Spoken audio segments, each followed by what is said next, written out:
nem todo mundo sabe disso, né?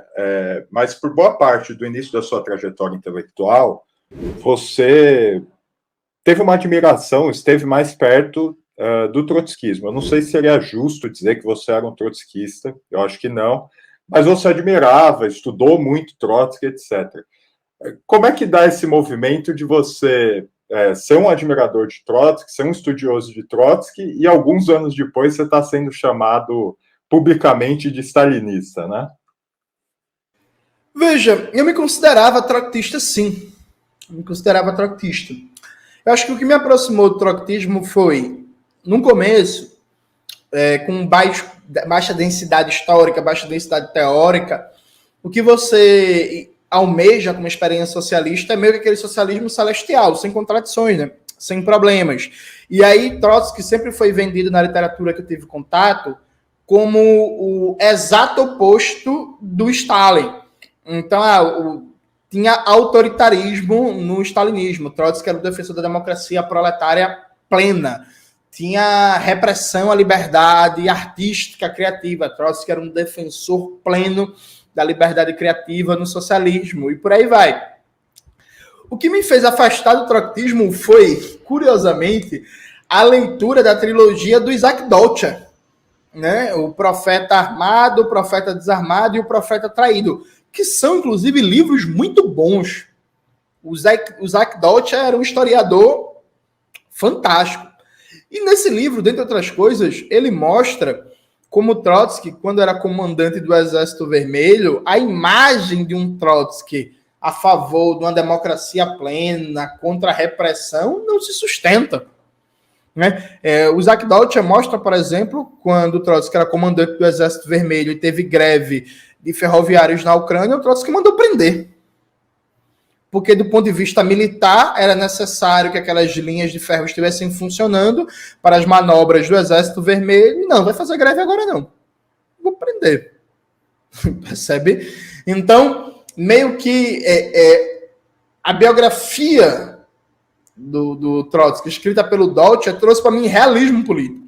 Porque eu fui forçado a pensar várias questões que eu realmente não tinha pensado. Não, beleza, é muito tranquilo, é muito gostoso a ideia de que no socialismo tudo vai ser negociado e conversado. Mas como é que fica, por exemplo, a justa reivindicação de trabalhadores ferroviários que estão recebendo um salário muito baixo e com dificuldade de acesso a suprimentos e que decidem parar uma ferrovia frente às necessidades militares de uma guerra civil que precisa daquela ferrovia funcionando? Não necessariamente se resolve um diálogo. Não estou dizendo que o que Trotsky fez foi certo, sabe? Eu estou dizendo assim, a vida é dura. Assim, a ideia de que a democracia proletária, a democracia de base vai resolver tudo, isso não se fundamenta no mundo real. E essa perspectiva de realismo político, certa vez eu falei isso no Twitter, final do Twitter, né? As pessoas até hoje pegam esse post, eu deixei lá, não apaguei não, para me atacar, quando eu falo que eu gosto muito de um realismo político revolucionário. Para quem não sabe, quem fala isso é Gramsci. Gramsci ele fala que a Revolução Russa deu ao marxismo, né, uma nova leva de estadistas revolucionários. Gramsci, nos cadernos do Cássio, atenção, viu, gente? Gramsci é muito lido, mas é muito comentado, mas eu preciso ler. Gramsci, nos cadernos do Cássio, ele fala várias vezes sobre diplomacia, sobre política externa, sobre exército, sobre marinha, sobre como pensar uma burocracia de Estado eficiente, dentro da perspectiva socialista. Gramsci reivindica e formula, atenção, Gramsci formula sobre a categoria do estadista revolucionário.